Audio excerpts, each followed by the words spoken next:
Hello, everybody, and welcome back. I am the Sovereign, and this is my court. If this is your first time in attendance, hello. Please consider hitting the subscribe button before you leave our kingdom. Hi, you guys know that I was going to be here. Like, you had to have known that I was going to be here, right? Now, I am a little bit late, and those of you who follow me on Instagram know why. I lost my voice over the weekend, and other than getting up in the morning to chit chat with the Miss Earth Queens and contestants, I have not been speaking, and I wanted to allow my voice time to recuperate so that I could do a thorough video for you guys, because you know I actually want to talk about the girls. Like, you know this is where I want to be, right? Which is also why you are seeing my microphone actually in the shot instead of out of the shot, because it needs to be in close proximity to my face.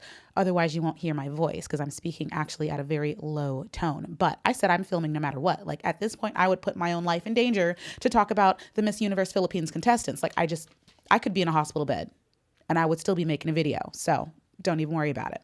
Also, a very regal shout out to the two newest members of my coterie over on Patreon. Welcome, Ilya and Andrew. Thank you so much for your support. It's because of people like you that I have this fabulous microphone that I'm able to do videos, even if my voice isn't 100% there right now. Thank you so much, and I will see you guys over in the coterie for our behind the scenes chit chat and videos. So we are here to talk about the preliminary swimsuit and evening gown walks of the Miss Universe Philippines contestants. Once again, this is proof that even during the tough COVID times, you can still put on a decent show. They did not require any fancy stage, fancy lighting to put on a decent preliminary show. Honestly, all you need is a decent camera and some great contestants. And honestly, you could conduct a preliminary competition on a sidewalk. Like, as long as it's staged properly, you'll be fine. I will say that I am not happy with the editing that was put in the preliminary runway walks. The editing prevents us from seeing the full structure and flow of the contestants and their performance. It gets chopped up. When you're making those cuts, I'm not seeing the transitions. I'm missing things. I'm missing the end of the runway faces for some of the girls. And for some of the girls, I think this did them an immense disservice to their overall performance, because there's some women who during their performance, I'm seeing an under-rotated turn and I'm missing their end of the runway face that I'm pretty sure is actually really good. And when I saw this, I thought that the video that I was watching was edited by like the YouTuber that put it up, but it's seeming like this is the way the Miss Universe Philippines organization decided to showcase the girls during prelims. And I understand stylistically that it's very enticing and it seems like it's very like catchy and super like high quality, but in a performance type of deal, we need to see the full run through. Every little bit is important. So in my own head, and you guys know I'm totally honest, in my own head, I'm taking my own list kind of at a grain of salt, because I know that there are elements that I didn't get to see and there are elements that I missed. The manipulation that comes with editing a performance does not give a thorough perception of what that woman is capable of. So once again, I'm taking this list with a grain of salt, even though I think it's pretty accurate. I think a few spots could and would be changed. Could I have seen the entire competition without any edits in its full raw run through? Now, I'm not sure if the organization did this on purpose, but you guys know that I'm going to peep a detail right. They may or may not have done this on purpose, but they do have the women walking on a literal straight line during their preliminary runway challenge. If you look on the bottom of the screen where the girls are walking, you can see that thin white line that they're walking. And then when they turn, they're almost at like an intersection where the girls stop and turn. I don't know if they put that line there on purpose or if it's just part of the foundation, but either way, having that structure on the floor where we're able to judge the exact and precise foot placements of the contestants can be revealing to the specific details within the technique of each contestant. Because that line was there, I was able to specifically judge whose turns were very precise and who was falling out of their turns, who was under rotating their turns, who was messing up foot placement. Because that straight line was there, when women are falling to either side of that line or coming out of a turn to the right or far left of that line, I'm able to more specifically judge their technique because I have a marker to judge it off of. Now, I don't know if the organization did this on purpose, but I definitely was taking into account that line. And there was a few women who were falling out of their turns and ending up to the far right or left of where they started their turn. Your turn should start and end in the exact place.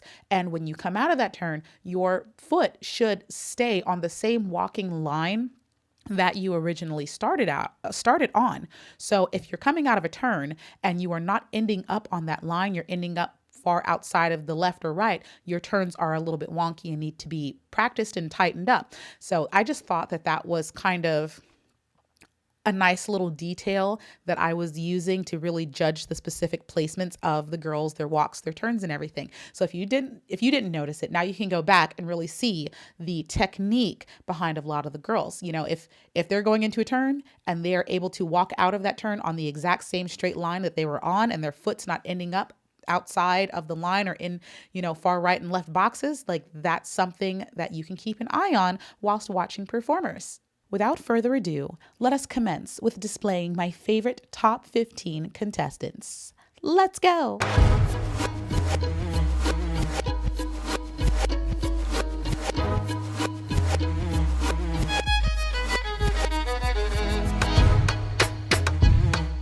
Masbate.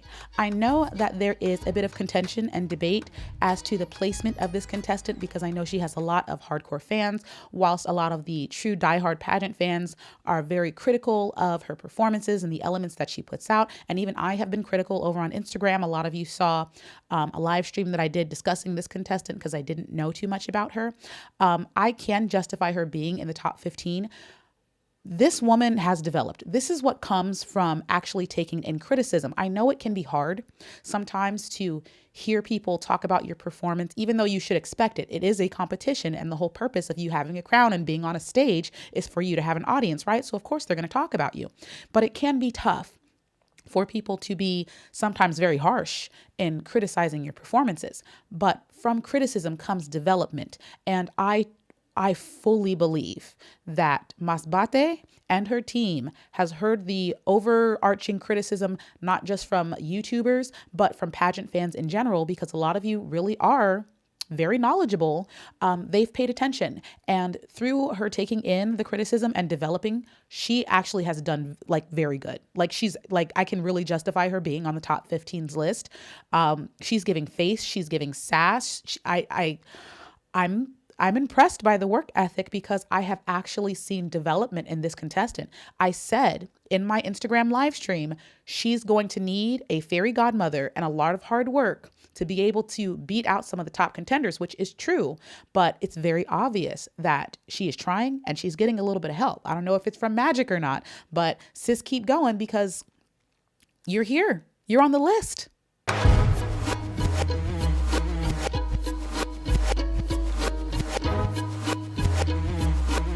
Pangasinan has been incredibly consistent. Every video that I've seen of her, she has been a quality contestant and always delivers a good performance. I have yet to see her really mess up. And consistency in competition is very important, as we've discussed previously, because you're not going to be a queen just for a week or a day. You're going to be a queen for several different competitions for an entire year.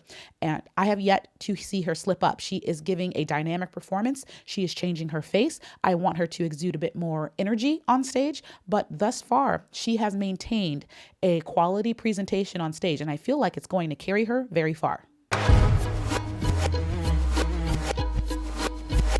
Cebu Province. Cebu Province, I think, is one of those women that was thoroughly done a disservice due to the editing of the preliminary performances. If you watch Cebu Province during her swimwear presentation, she does an under-rotated turn and steps completely out of place coming out of that turn because it's under-rotated. And that's one of the clips and highlights they kept in her reel, whilst eliminating what I think is probably the best part of her performance is the faces that she gives at the end of the runway. We didn't get to see that. So what we saw of Cebu Province was likely the worst elements of her performance. And I think she was done a disservice because we all know that she is a very, very good performer. Now, I'm not going to guesstimate when it comes to making a list. So even though I have faith in her to be a good performer, I'm not going to take that into account when making the list, which is why she's not further up the list. I'm going off of what I was given, what was shown. And I am putting an asterisk next to all of this because we weren't shown all the performances in their entirety. But from the performance that I did see from Steffi, it was not good enough. And I thoroughly believe that she can do better than what she gave in preliminary competition.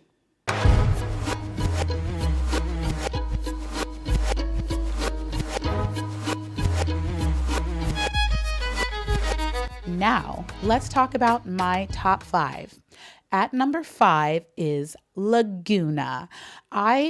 When I was making my top 5, I really wanted to see some of the girls' interviews. I know they're not all available, and I do believe they were blocked. They're paywalled. You have to pay to be able to see all of the interviews, but some of them are kind of like on YouTube. And I saw some of them, and I did want to see Laguna's because I do believe that she's one of the girls that will be and was impacted by interviews. Honestly, I think interview is going to be a major player in choosing the next Miss Universe Philippines. Interview is really, really going to be the hurdle for a lot of the girls. So I did see the interview, and she did a decent job. Laguna is one of those women who has also been consistent. Laguna presents herself so smoothly, so effortlessly. When she is on stage, it really doesn't seem like a challenge to her. It almost seems like a walk in the park, like a little stroll down the field in the grass. It seems so easy to her. Everything about her performance is so smooth and gentle and comes so natural. It's almost calming. Like, she is not a competitor that I feel like I have to watch so closely because it comes so easy to her. I don't feel like I'm dissecting a performance. I feel like I'm watching a beautiful woman kind of just like showcase herself in the most gentle and easy way. It just seems so easy to her. And that's, I think, one of the enticing factors of Laguna is just how effortless her performance feels. At number 4, I have Cavite. Talk about development. Talk about development. Cavite is one of those women whom I saw potential in. We saw her during interview, and she was giving a very structured, like, job interview type interview. And a lot of you came and told me, you're like, well, she actually was interviewing in front of a judging panel, which makes sense. So thank you for telling me that. She gives a very good interview, which is why she was once again in my top 5 during interview. But when it came to her runway, like red carpet performance, I remember that we had some facial issues and some fluidity issues. It wasn't coming off as natural. It was coming off too forced, too much of a performance, and not really her having fun. Now, girl has developed. She definitely has developed. And this is why it's so much fun to watch the girls change throughout different stages of their competition. We saw her during red carpet, and we are seeing her develop during the preliminary competition. It was much more fluid, so much more natural, so much more fun. Like, I was thoroughly impressed by how this woman has evolved. Like, she is reaching her potential, and this is going to make her an absolute threat for the crown. Like, with the interview skills that she has and the new performance that she's bringing, completely justified top 5. Like, if you don't have Cavite in top 5, I question your sanity. Like, we're still friends and everything, but like, girls, guys, like, what do you Cavite, though, you didn't see that? Have you not seen the changes, the work? I see the work, Cavite. I see the work, and I appreciate it, girl. You are acknowledged in my court. At number 3 is Manila. You guys know that she's kind of my sentimental fave, and I did double check to be sure that even an inkling, an underlying sense of bias would peek through. I was like, can I justify putting her this high? Is she really that good? Now, performance-wise, yes. Yes, she's that good. Did you see that performance? Did you see that performance? Sis is killing it on the runway. This is a runway queen. She can rock a runway.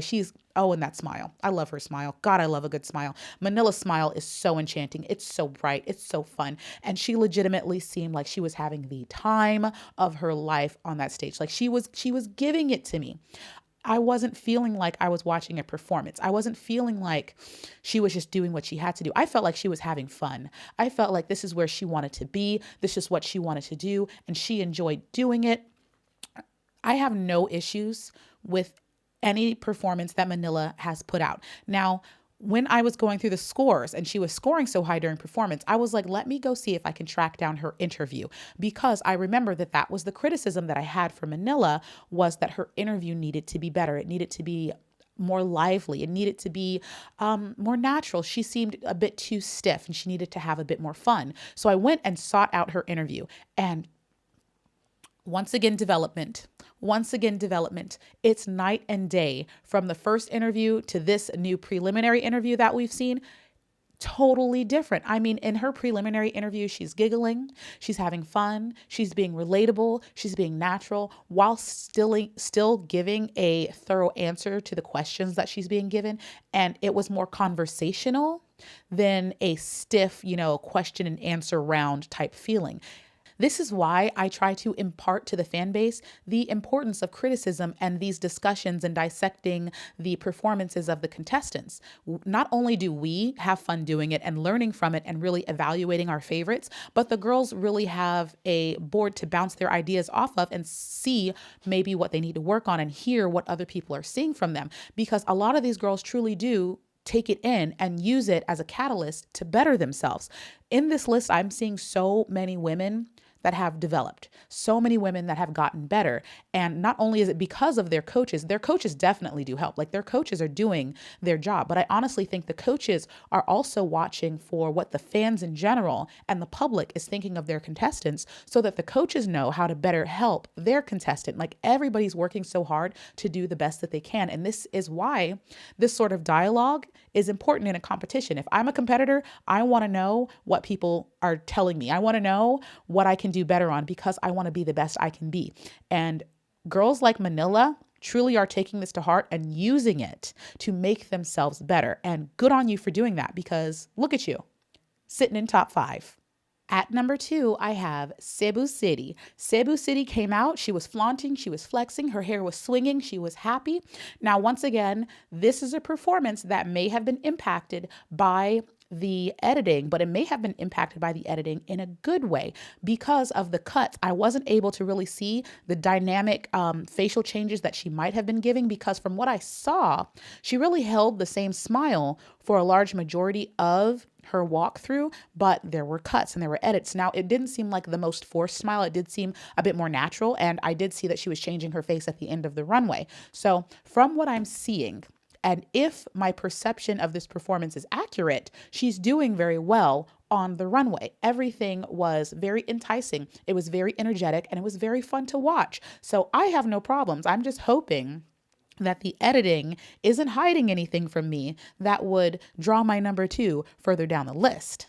And at number 1, I'm sure at this point you all have guessed it, because she has to be on the list, right? Like, there's no way that I, the Sovereign, left Taguig off of my list. There's no way. Of course, there's no way. The girl is giving me energy. She's giving me fun. She's flaunting. She's flexing. She's sexy. She's happy. She's beautiful. What's not to love?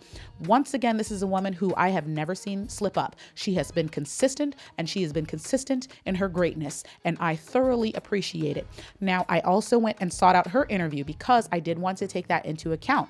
We are not just going to praise runway queens over here. I mean, you'll get a little bit of praise, but you're not going to win.